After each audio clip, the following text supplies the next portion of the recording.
Hello everyone, TurtleAgs here, bringing you another AFK journey video. I apologize for being away for so long. For those of you who have watched my previous live streams or who have seen on Discord, I have been in Israel for the past 10-11 days, and I'm actually going to be here for 2 more days. I was originally planning to be in Israel for about a month, but it has been really challenging living here, and the area that I'm living at is not the best. I'm actually right behind a car graveyard in the middle of nowhere. For some reason, I thought this would be a 25-minute drive away from Tel Aviv, but because of the GPS spoofing that the Israeli government does for all tourists, so it's almost impossible for me to use the ride-sharing apps because it'll say that I'm 6.5 hour drive away in Lebanon. So I've been using the bus transportation system, and it's been so hard to navigate all around. But despite all the challenges, I did have a very memorable experience here. I'm a pro at the transportation system now. I have been to the beaches in Tel Aviv. I took a surfing class there. I've been to Nazareth, where I visited the Church of Annunciation, where the Virgin Mary received a message from the angel Gabriel saying she would give birth to the Messiah. She's been chosen for it. I actually just got back 2 days ago from Jerusalem, where I visited the old city, went to the Holy Church of Sepulchre, where Jesus was buried. It's actually where a lot of rabbis hold Mass, and I actually got to see the opening scenes of the Holy Mass, if you will. I wasn't allowed to enter the main area because of me not being Orthodox, but it was really cool. I also crossed the border from Jerusalem into Palestinian territory, where Bethlehem and Jericho are, as well as the Dead Sea and the Jordan River. So it was really cool visiting the birthplace of Jesus. Whereas normally before October 2023, it would take me 3 hours to even get a glimpse of the birthplace. I scrolled right into the Church of Nativity. After I just needed to wait for Mass to finish, and then I went down to the underground cave where Jesus was born, and I actually placed my hand where Jesus lay. And due to archaeological findings, as well as tradition and history and all that, according to my tour guide, there's a 95% accuracy that where my hand touched was actually where Jesus lay, and that when I turned to my right and looked at the manger, that was with 95% accuracy where the manger was. So it's really cool. Pretty much accomplished all my objectives for coming here. For those of you guys who don't know, this past week has been the 1 year anniversary of my dad passing away. He was a pastor when he was alive, and he was learning Hebrew at one point because we had talked about going to Bethlehem and Jerusalem together. So it was pretty cool to go there with my dad there in spirit. I prayed, I cried. It has been really tough, to be honest. Also, with my internet being so potato that I can't be live streaming and hanging out with you guys like I normally do, actually due to a number of reasons, like the challenges living here, moving around here, also it being so hot, it's like a desert here, to the point where you don't even want to go to the beach because it's so hot. So for that reason, I made the executive decision last night that I would actually leave the country early, just eat the cost of my Airbnb booking here, and just go somewhere where I think it'll be better for me mentally and physically. So but it shouldn't be a problem because a 1 month stay at an Airbnb is almost the equivalent of a 2 week stay in an Airbnb. So I don't think I'm missing out on too much. But the most important thing is that I got everything that I wanted accomplished here done, so I can move on. And I think I am in a better place spiritually. So anyways, sorry about that long rant. Let's get right into Supreme Arena formations.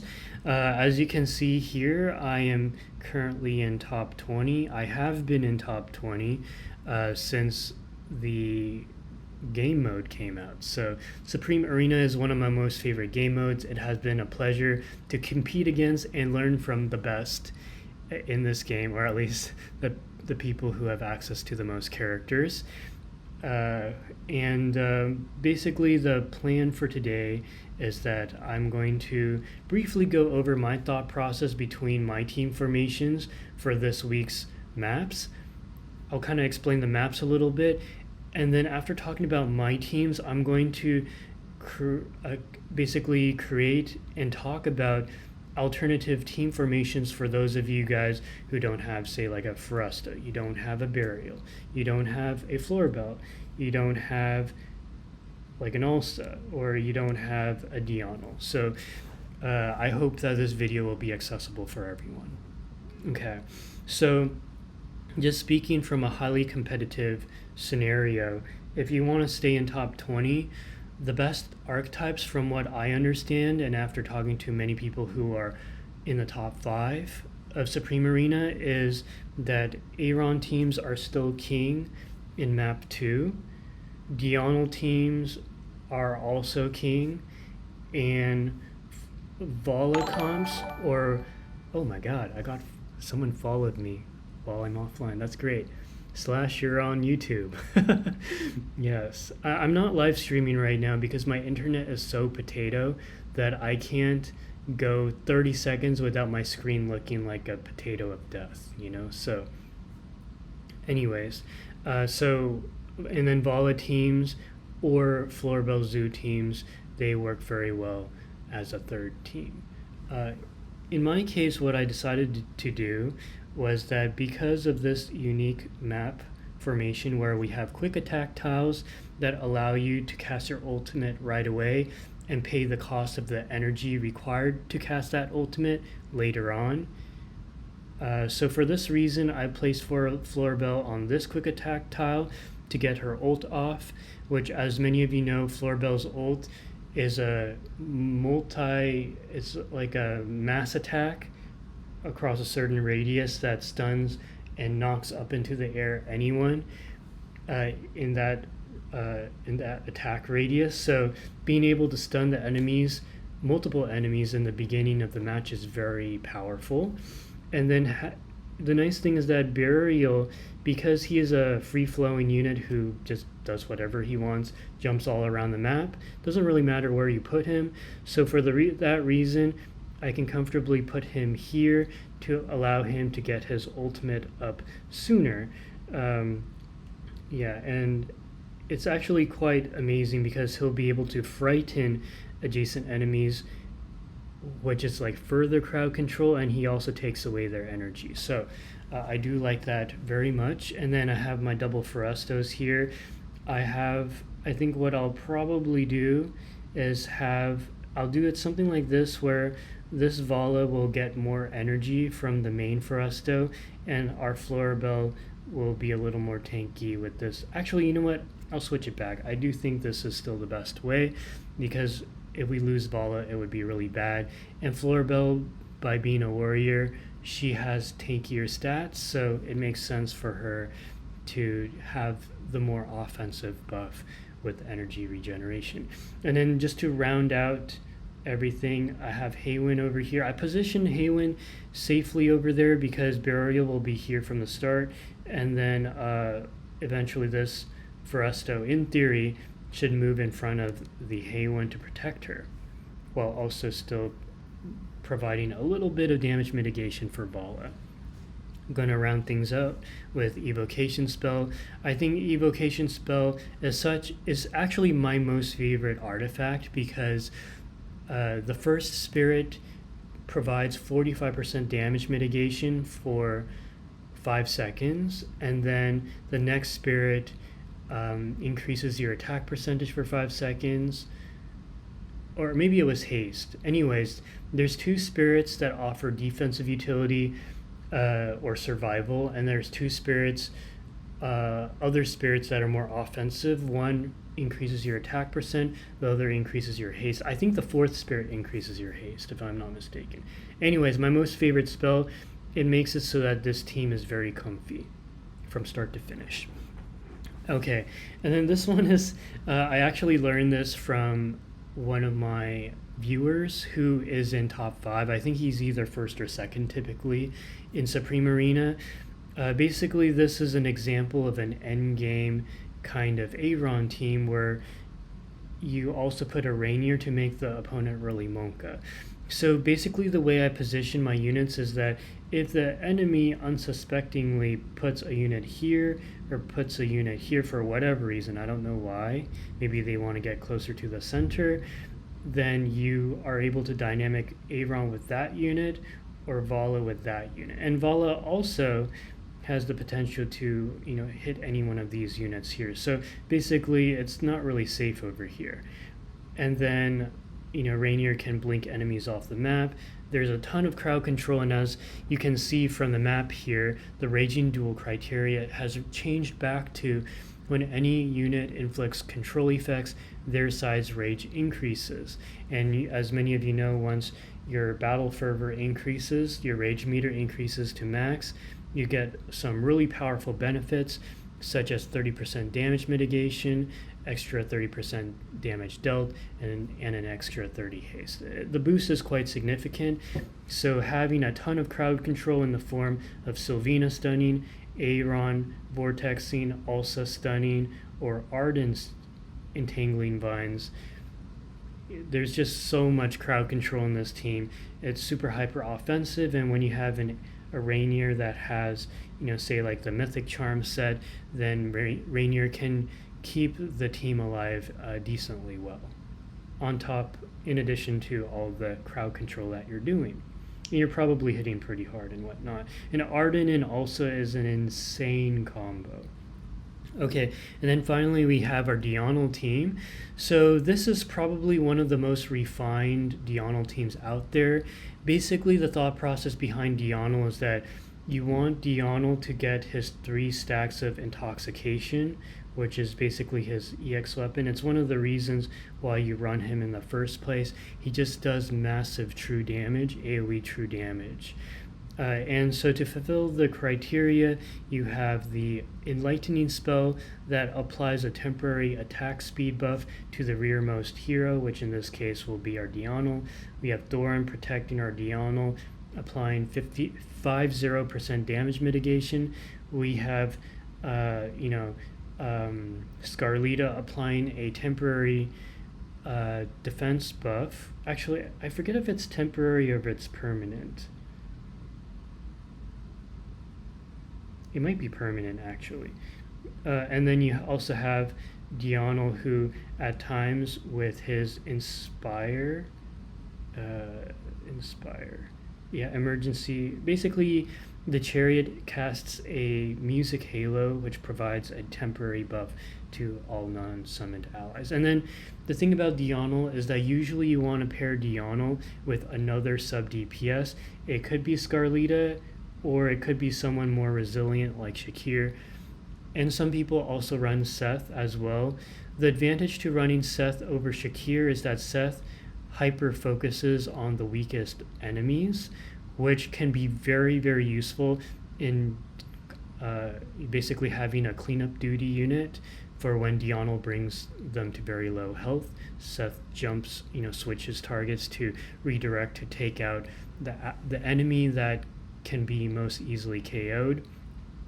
My personal favorite though is Shakir, just because Shakir is just way more resilient. Once he enters his ultimate, his wolf state, he's able to constantly be hyper offensive, cleaving multiple enemies, and he will jump over the front line towards the back row, middle to back row, which is really cool.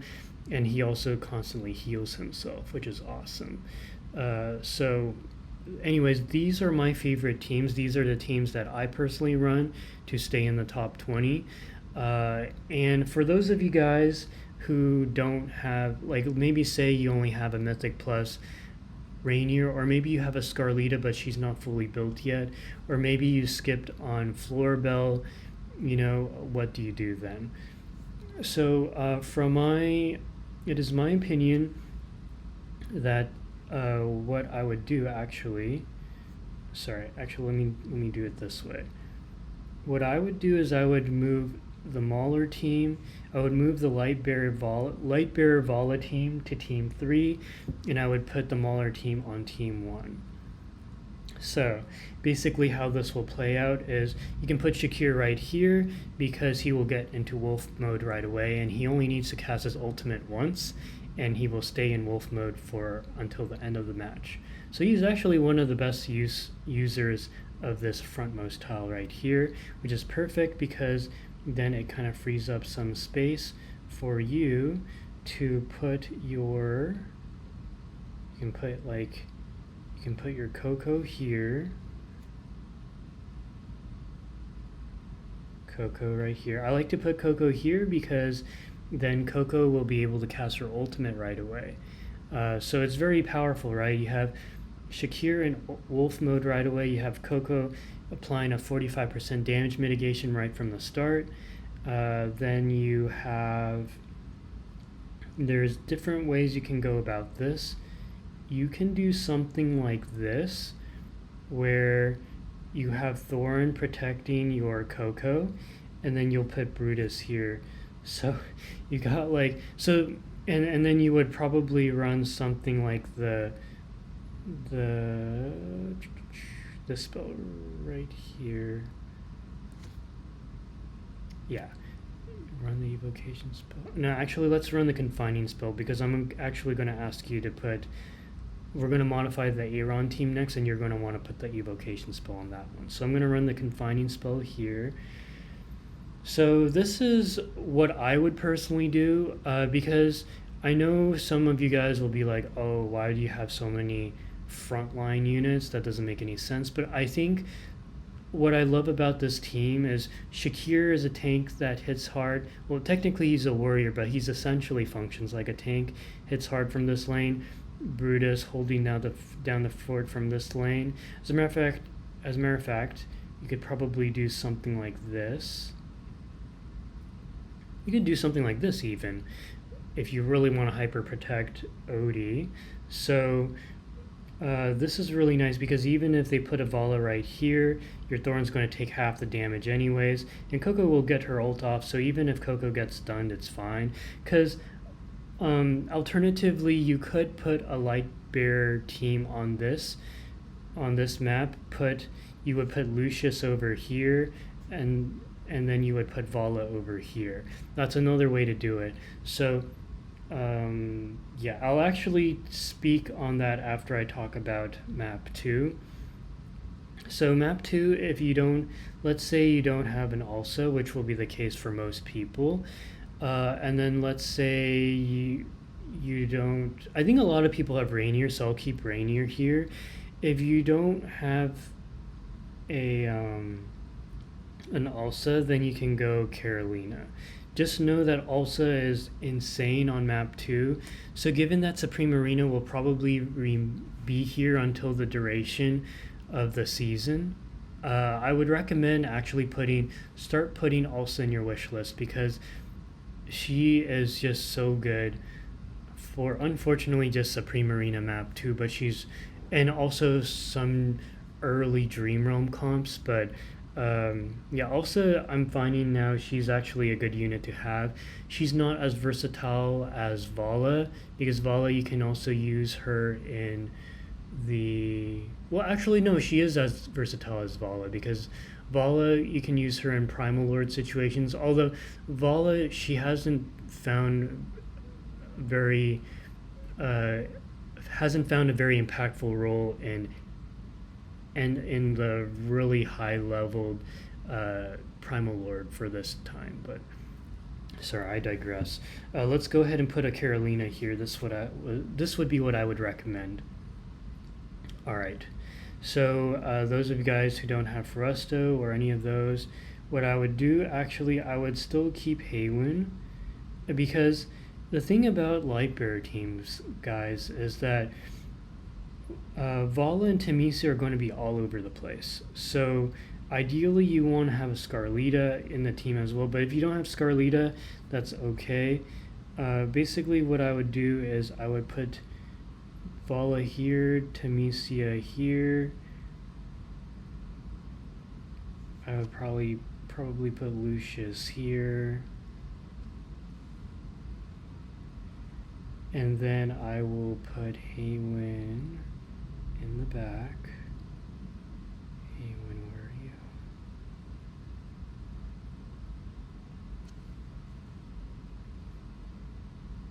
We're gonna put a crescent spell. Alright, sorry, evocation spell here. And then we will have the crescent spell here. Alright, and then finally we will round things off. Personally, I like Casti here a lot. We could probably do something like this. I'm going to do something like this. So the idea is that Vala's protected because Haywen will attract opposing Valas from this side. You have Temesia attracting Valas from this side. I think the only thing I'm concerned about is what if there is a Sylvina. And you know, countering Sylvina is really tricky. Because Haywen is getting her ult off so quickly, you won't be able to mitigate the stun, but your Vala should survive. Alternatively, what you could do is you could do here, and instead of Casti, you could run...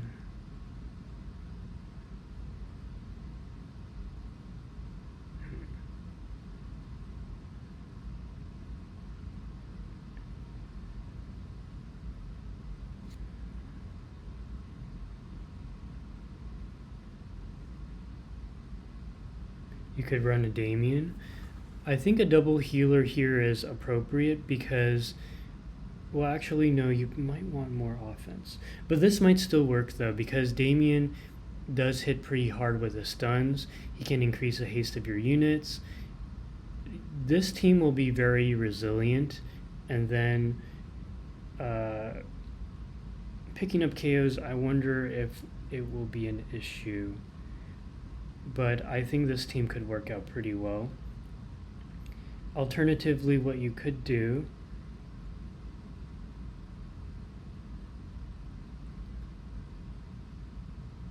I don't really recommend Merrily.